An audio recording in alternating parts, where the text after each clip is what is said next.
Ingat mga kapuso sa mga vitamin syrup na pinapainom sa inyong mga anak. Baka tulad yan ng nabistong tinitimpla gamit ang washing machine at hinahaluan lang ng food coloring. Ang grade sa pagawaan tinutukan ni John Consulta. Exclusive. Pagdating sa bahay na ito sa Arayat, Pampanga.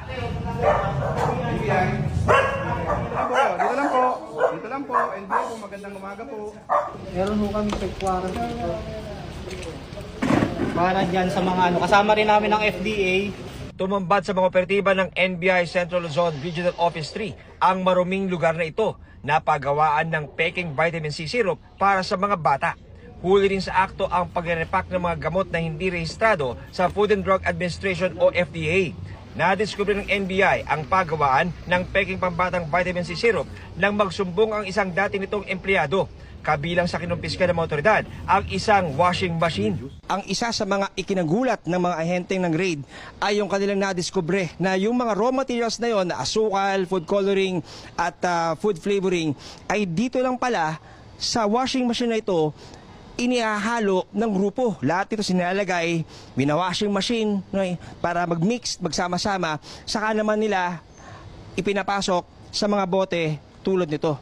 Ayon sa NBI ay umaabot daw na bukod nga dito sa may bahagi ng Central Luzon at Metro Manila ay nakakarating pa ang kanilang mga counterfeit na mga vitamin C na ito na mga syrup sa mga probinsya sa Visayas at Mindanao. Napaka-unsanitary itong ginagawa nila. Unregistered ang mga contents nito, mga flavoring lang, color flavoring, asukal, yun lang.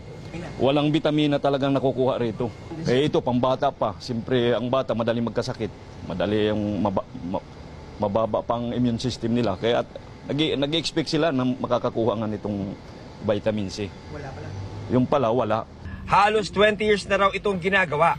Halos 400,000 pisong halaga ng nakaboteng peking vitamin C syrup ang nakumpiska. Isa ang inaresto, ang pinakamay-ari ng paggawaan na sinisika pa rin namin makakuha ng pahayag. Nung una, kinopya nila dun sa original na gumagawa talaga ng registered vitamin C. Hanggat nung pag nagtatagal na sila, nagpapalit sila ng brand.